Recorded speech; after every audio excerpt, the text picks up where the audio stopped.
Last video में हमने gibberellic acid के फिजियोलॉजिकल इफेक्ट्स को कंटिन्यू किया था और हमने बोल्टिंग जो नेचुरल एलोंगेशन ऑफ इंटरनोड है, जो पत्ता गोभी में हमने या बाइनियल प्लांट्स जो रोजेट हैबिट के होते हैं वेजिटेटिव फेज में, उन पर बात की थी। इंटरनोड इलोंगेशन में हमने कैसे एक जेनेटिक ड्वार्फ को एक टॉल में कन्वर्ट किया जाता है, उस केस पर हमने बात की थी।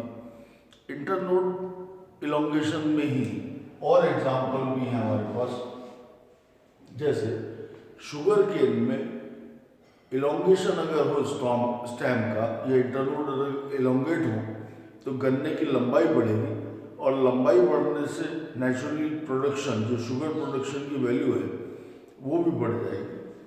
तो इंटरनोड इलोंगेशन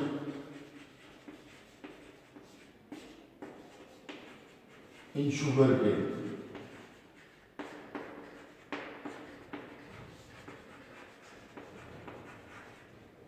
ये एक और उदाहरण है।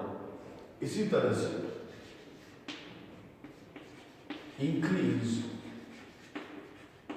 इन लेंथ ऑफ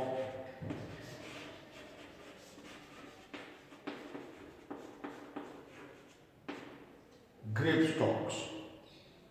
अंगूरों में जो स्टॉक है, इंडिविजुअल फ्रूट का जो स्टॉक है, अगर वो छोटा हो तो बहुत सारे अंगूर जो गुच्छे में हैं वो बहुत पास पास हो जाएंगे।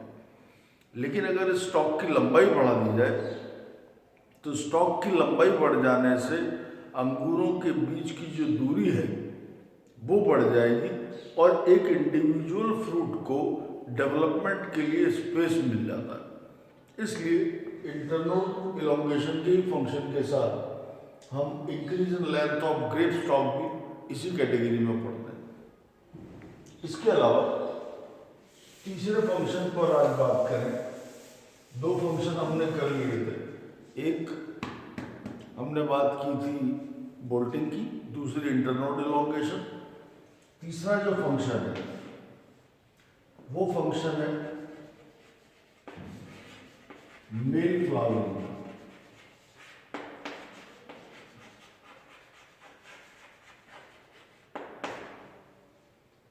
जिब्रेलिक एसिड मेल फ्लावरिंग को प्रमोट करता है कुकुरबिट्स में।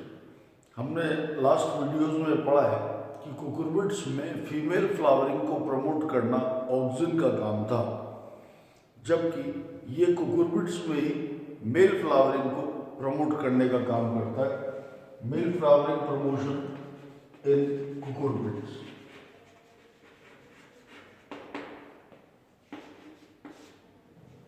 इसके अलावा बाजरा में अल्फा अमाइलेज एक्शन,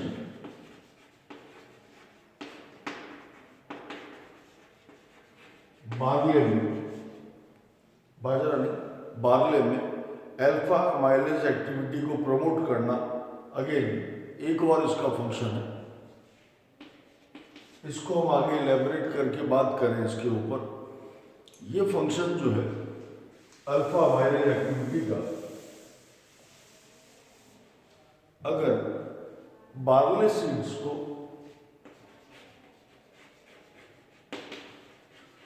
वाटर सोक किया जाए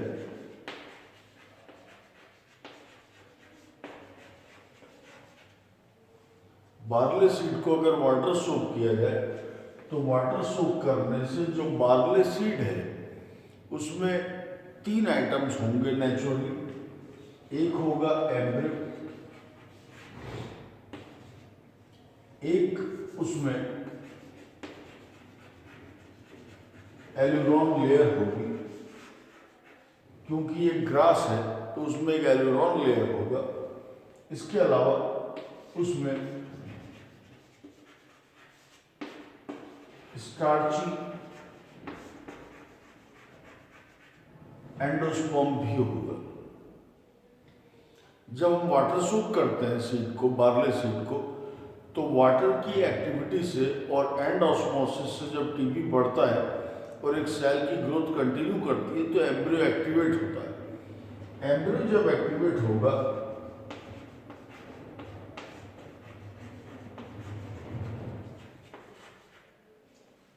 तो वो जिब्रेलिक एसिड प्रोड्यूस करता है।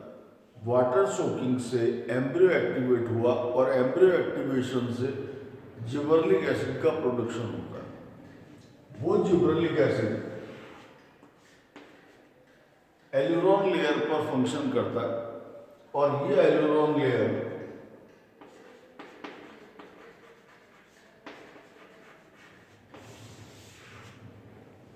अल्फा अमाइलेज एंजाइम प्रोड्यूस करती है।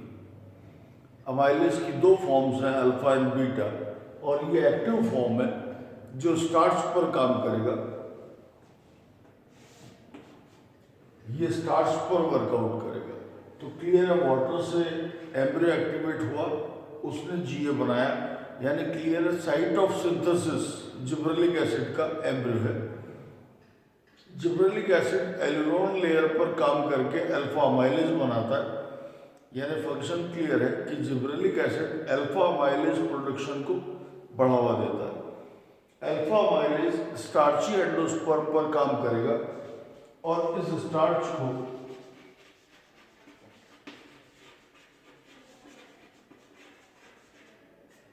सॉल्युबल शुगर्स में कन्वर्ट कर देगा। एक बार जब शुगर सॉल्युबलाइज हो जाएगी तो कुछ फंक्शंस होंगे, जैसे सॉल्युबल शुगर बढ़ने से अंडरस्टूड है ऑस्मोटिक प्रेशर सेल का बढ़ जाएगा, साथ ही साथ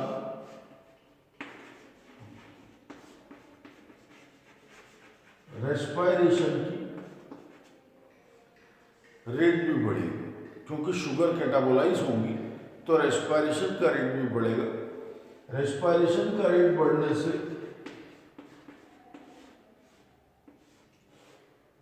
एटीपी मिलेगा।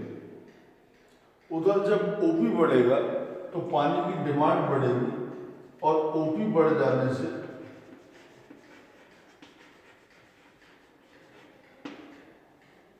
एंड ऑस्मोसिस होगा।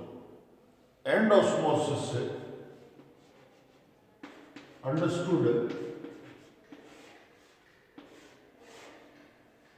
सिस्टम का टीपी बढ़ता है, टर्गर प्रेशर, क्योंकि एंड ऑस्मोसिस से पानी अंदर आएगा और अंदर आने से कोशिका फूलेगी, यानी टर्गर प्रेशर क्रिएट होगा।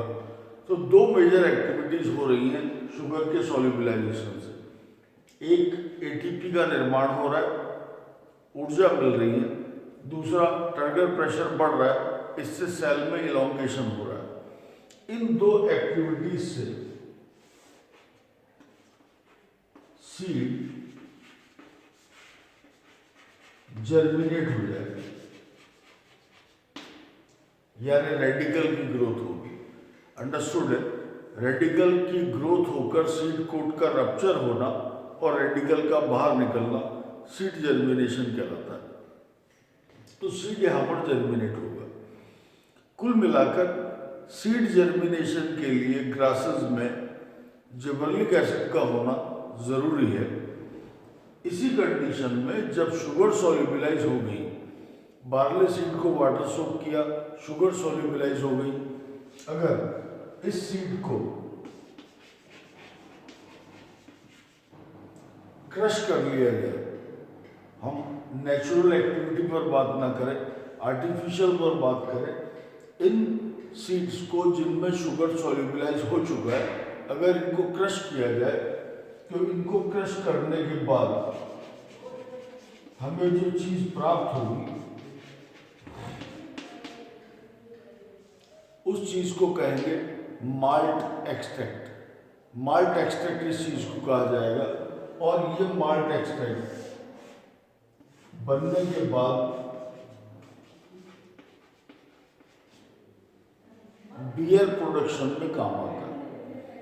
ये एक सिंपल एक्टिविटी है, लेकिन इस सिंपल एक्टिविटी से हमें जिब्रेलिक एसिड के कुछ मुख्य कार्य प्रकट हो रहे हैं।